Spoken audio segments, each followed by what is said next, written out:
Hello दोस्तों, कैसे हैं आप सब लोग। आशा करते हैं अच्छे होंगे। स्वागत है आप सबका एजुकेशन चैनल पर, जिसमें हम देख रहे हैं क्लास 7 हिंदी भाषा भारती। वीडियो को देखने के लिए चैनल को लाइक शेयर सब्सक्राइब कर लीजिए। आइए शुरू करते हैं इस वीडियो के माध्यम से इस पाठ को पढ़ना। आइए देखते हैं पिछले वीडियो में हमने जो पाठ पढ़ा था, अगर नाक ना होती, उसके अभ्यासकार को, उसके प्रश्नों के उत्तर को। पहला प्रश्न है, नाक को किस बात का प्रतीक माना जाता है। उत्तर है, नाक को इज्जत और प्रतिष्ठा का प्रतीक माना जाता है। अगला प्रश्न है, आदमी सामान्यतः नाक रगड़ने को कब मजबूर हो जाता है। उत्तर है, जब आदमी का बुरा वक्त आता है तो, या उसे किसी से कोई काम करवाना होता है, तब वह भूल जाता है और वह 1000 बार नाक रगड़ने के लिए मजबूर हो जाता है। तब वह सारा अक्खड़ भूल जाता है और नाक रगड़ने के लिए 1000 बार मजबूर हो जाता है। अगला प्रश्न है, असली हींग और देसी घी की पहचान में नाक से ही कर सकते हैं। की सहायता से सूंघकर असली और नकली की पहचान कर सकते हैं। इसलिए नाक का सूंघने की अपनी इसी विशेषता के कारण और उपयोग है। अगला प्रश्न, नाक हीटर का काम करती है। नाक हीटर है, बाहर की ठंडी हवा को नाक गर्म करती है और गर्म करने के कारण ही नाक हीटर का काम करती है। अगला प्रश्न है, नाक में कौन कौन से आभूषण पहने जाते हैं। उत्तर, नाक में सोने की, हीरो की, मोती, जड़ी नथ, नथुनी, लौंग, बिलोक, बुलाक आदि आभूषण पहने जाते हैं। अगला प्रश्न है, नाक के लिए कोई 4 उपमाएं लिखिए। उत्तर है, नाक सारस जैसी लंबी, चिलगोजी जैसी छोटी, मौत जैसी चपटी और पकौड़े जैसी मोटी।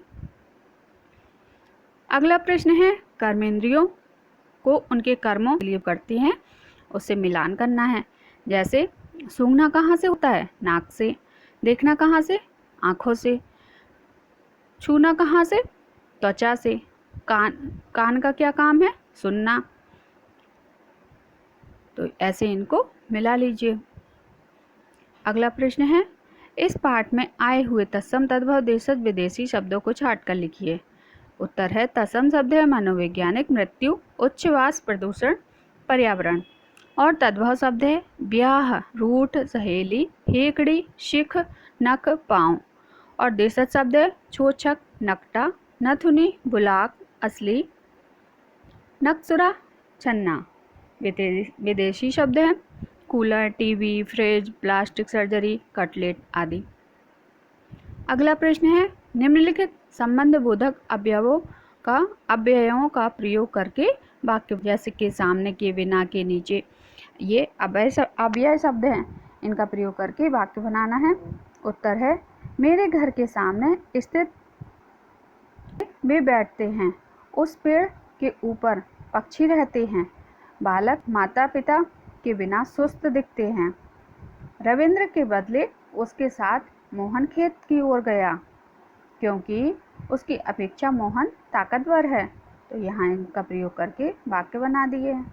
अगला प्रश्न है, नाक शब्द मुहावरे बनते हैं। तालिका में नाक शब्द जोड़कर मुहावरे बनाइए। तो इस पाठ में भी बहुत सारे मुहावरे आए हैं नाक से संबंधित।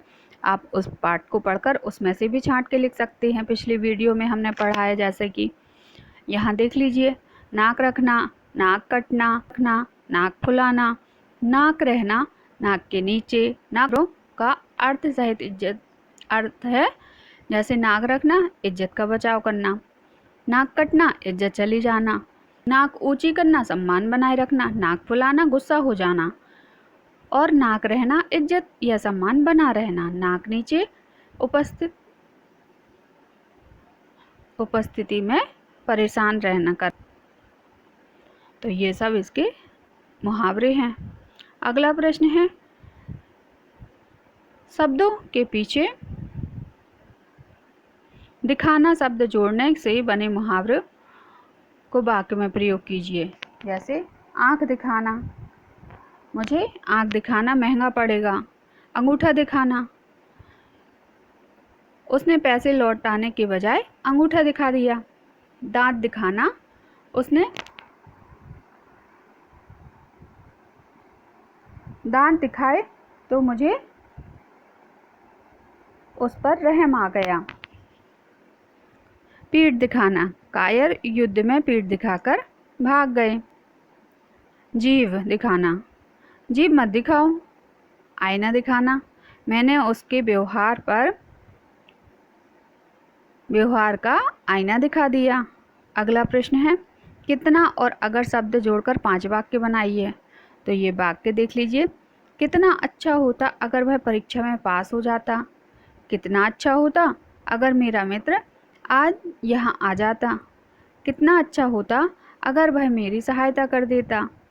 कितना अच्छा होता अगर वह मेरे साथ यात्रा में होता। कितना अच्छा होता अगर वह मेरे विद्यालय में प्रवेश लेता। तो ये कितना और अगर की प्रश्न है। निम्नलिखित वाक्यों को उदाहरण के अनुसार बदलिए। जैसे, वे मौके की तलाश में रहते हैं कि कब कैसे किसकी नाक रगड़ दें। उत्तर है, वे मौके की तलाश में रहते हैं कि कब कैसे किसकी नाक रगड़वा दें। ऐसे अगला वाक्य है, यह कोशिश रहती है कि उसकी नाक ना कटें। उत्तर है, यह कोशिश रहती है कि उसकी नाक ना कटवा दें। अगला वाक्य है, आज तुम्हें अच्छा गाना सुनाती हूँ। वाक्य बनेगा सही, आज तुम्हें अच्छा गाना सुनवाती हूँ। अगला वाक्य पर सभी को दावत खिलाते हैं। उत्तर है, सेठ जी बच्चे के जन्मदिन पर सभी को दावत खिलवाते हैं। अगला प्रश्न है, उदाहरण के अनुसार क्रिया रूप में परिवर्तन करके लिखिए। जैसे खाना खाकर खाया, तो इनको काल के अनुसार परिवर्तित करके लिखना है। जैसे जाना जाकर गया, गाना गाकर गाया, पढ़ना पढ़कर पढ़ा, हंसना हंसकर हंसा, रोना रोकर रोया, सोना सोकर सोया, धोना धोकर धोया। तो ये सब भूतकाल, भविष्यकाल और वर्तमान काल के क्रियाएं हैं। अगला प्रश्न है, नीचे उर्दू शब्द दिए गए हैं, उनके हिंदी शब्द लिखिए। उर्दू का हिंदी क्या होगा? औकात का क्या होगा? क्षमता। आदमी का मनुष्य, खानदान का कुटुंब परिवार, इल्जाम का दोष, वक्त का समय और तलाश का अन्वेषणा या ढूंढना किसी को, जिंदगी का जीवन और मर्द का पुरुष। तो ये हमारे शब्द हैं जिनको हमने उर्दू से हिंदी में परिवर्तित किया। आगे हम देखते हैं।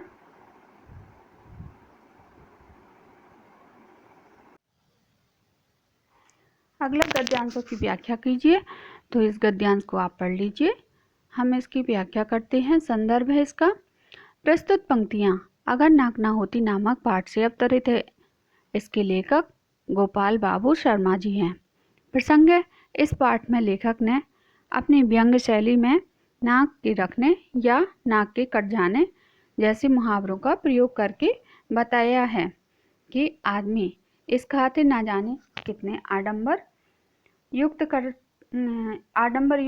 कार्य करता रहता है। व्याख्या है इसकी, लेखक कहता है कि आज आदमी अपनी इज्जत रखने की चिंता में बड़ी कठिनाई से जीवन जी रहा है।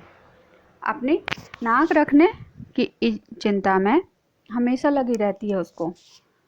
अतः वह मुकदमेबाजी में धन खर्च कर देता है और नष्ट हो जा देता है।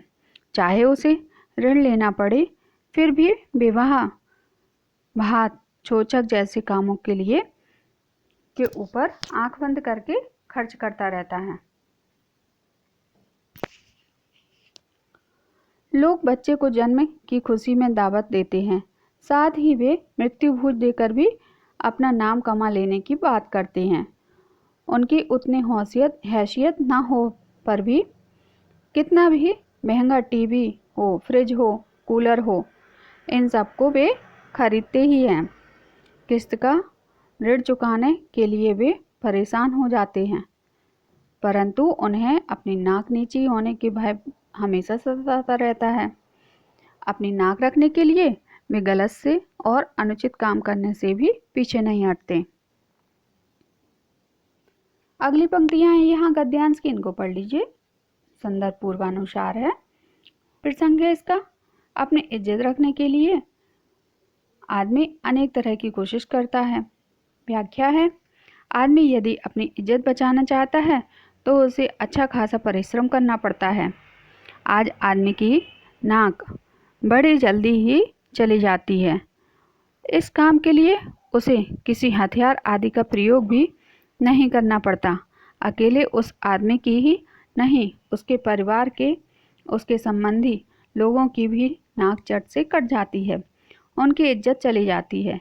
छोटी मोटी घटनाओं के घट जाने से उस आदमी के संबंधियों आदि की भी इज्जत समाप्त हो जाती है, चाहे उनके घर परिवार में छोटी से छोटी घटना ही क्यों न घट जाए, वह महत्वपूर्ण बात मानी जाती है।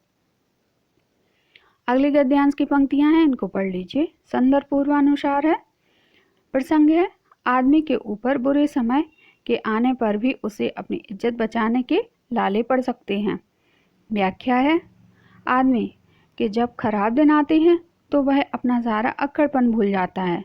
उसे अपने काम करवाने के लिए अनेक बार अपनी इज्जत की परवाह न करते हुए भी नीचे दर्जे का व्यवहार करने पर उतारू रहना पड़ता है। अपनी गलती के लिए भी आदमी को अपनी आत्मा के विरुद्ध आचरण अपनाना पड़ता है।